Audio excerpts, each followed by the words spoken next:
Hi students, I want to show you some tips for citing sources from websites. Students often have a hard time figuring out how to get APA information off of websites. So I want to take some time to show you how to gather all of the information that you need from particular websites. So when you're citing information off of a website, you use the same format with APA as you do with journals, books, everything else. You start with the author, followed by the date, and then the title, and then you use the phrase retrieved from, and you cite the specific URL that you got the information from. So I'm going to start by showing you some specific websites. We're going to talk about government websites, and then I'll show you an example from a non-government website. This website right here, Healthy People, you are going to be using a lot in this class. So I thought we'd start here because this is probably going to be one of your best friends during this class. This leading health indicators page is probably going to be one of the ones that you'll be using quite a bit. Healthy People is a little confusing because there's a lot of hands in the bucket on Healthy People. As you can see, if you look up here, you've got Healthy People, you've got the Office of Disease Prevention and Health Promotion. Then if you go down here, you've got the big umbrella of U.S. Department of Health and Human Services. So one of the first things that you have to figure out is who is actually the author of this web page. Is it U.S. Department of Health and Human Services, which is the big governmental umbrella, or is it the Office of Disease Prevention and Health Promotion, which is the umbrella that falls under U.S. Department of Health and Human Services, or is it Healthy People? So it's kind of difficult to figure out who the author of this page actually is. So one of the first things when you're having difficulty figuring that out is to go down and look for something that says, how do I cite this page, or about, and this one actually has an about. So if you go to about, it'll tell you, you got to kind of look a little bit. Sometimes you have to do some research. This doesn't have citations, but if you go to FAQs, it'll say right here, citing Healthy People, how do I cite? Well, right here it tells you the suggested citation, and this is not an APA format, but it does tell you here is the author, Healthy People 2020. So when you're citing Healthy People, and I'm going to go back to our leading health indicators page, it tells you that the author is Healthy People 2020. So now we have to figure out what the date is. So APA tells you that on websites, do not use the copyright date. So it's not the copyright date because that doesn't mean that was actually when this information was published. So if you look on this page, there are no dates anywhere on here. Most of the time on websites, you're going to find the date at the bottom of the page. So we're not going to use the copyright date, but if you see something that says site last updated or site last revised, you can use that date. So for this particular page, we can use 2019. So that's the date that we are going to use for this site. And then your title is going to be up here at the top of the page. You don't want to use the stuff that's up here. These are just banners. So here's our title, Leading Health Indicators, and then the URL. You have to be very specific. So when you use the retrieved from, notice that what shows up here is healthypeople.gov. Well, healthypeople.gov, if I put that URL in, it's going to take me to the healthypeople.gov main web page.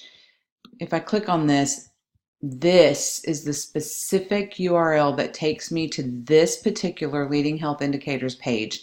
This is the URL that I want to use. Okay, so I hope that that helps you with that. Let me show you another web page. This is a web page from HRSA, the Health Resources and Services Administration. This is another one that has HRSA, but HRSA falls under the umbrella again of U.S. Department of Health and Human Services. One thing that you can do, this one doesn't have an about place for you to go, but it does. One thing that you can do is when you look up here, look at your URL. Your URL tells you it's the HRSA website, so that kind of gives you a clue that that's probably who your author is.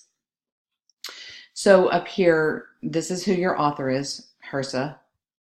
Of course, if you're writing this out in your paper, you need to write out Health Resources and Services Administration, and then you can put in parentheses HRSA, the abbreviation, and then you can abbreviate it from there on out. Again, looking for a date. We have no dates up here. Now, if you come down here to the bottom where your date usually is, there's no other dates here. The only date we have is this one, and again, APA tells us do not use date last reviewed, because that just implies somebody looked at this page, but they didn't necessarily do anything to the content. So this is going to be documented as a no date. So what you would do is put in parentheses N period D period, which indicates no date. So we don't have a date that any of this information was actually published. And then here's going to be your title, Ending the HIV Epidemic, A Plan for America. Remember, regardless of how it shows up here, see how these are all capitalized? Remember that according to APA, only the first word in your capital is going to be, in your title is going to be capitalized, except for when it follows a colon, so that A would also be capitalized. And then again, your URL is going to look like this. Okay.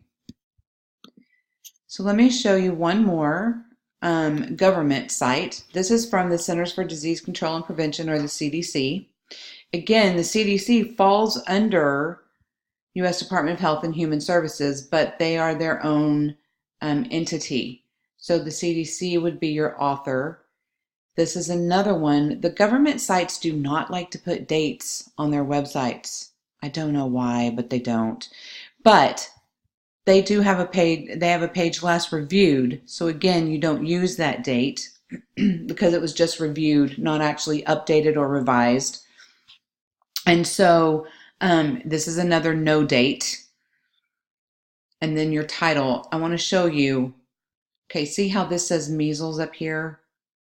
If I go to this site, it still says measles, rubiola here. If I go to this site, it says measles, rubiola. So this is just a banner, and it goes across every single one of these sites. So this is not your title. This is your title. So make sure that you're looking here for your title, okay? And I don't remember where I started. Oh, that's where I started. So this is going to be the title that you use, and then it's no date. And again, this shows up as cdc.gov. If I put in cdc.gov as my website, as my URL,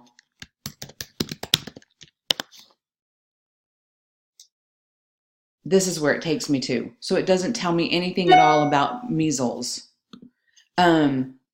So that would not take me to the information that you were actually citing on your page.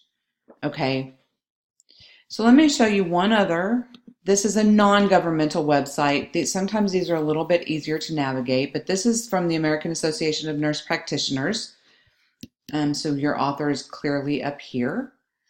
Here's your title and your date. There is no date. You have a copyright down here, but again, remember that according to APA, we don't use copyright dates. So this would be another no date. And then here again, this is your main website, but this is going to be the URL that you're going to use for your retrieved from URL. So I hope that helps you. Sometimes you may find, when we're talking about authors, you may find a website that looks like this, that's got, maybe you have an organization that sponsors, but maybe an actual individual wrote an article. And so somewhere right around it here, you'll have an actual person's name. It may say written by or by so-and-so. In that case, you would use that person's name as your actual author instead of the sponsoring organization. So that may be something else that you want to look at. So I hope that helps you figure out how to gather information from websites. If you come across things, there are always really weird things that come up when you are gathering information for your references and your citations. Feel free to shoot me an email. If it's really time sensitive, you can give me a call. My information is in the syllabus, but always ask. Whenever you're in doubt, ask. Because sometimes this stuff is tricky, especially when you start looking at things like bills and legislation. It's difficult. The OWL at Purdue is a really great reference, especially when it comes to the bills and legislation. So feel free to ask questions if you have them. And I hope we have a great class. Thanks.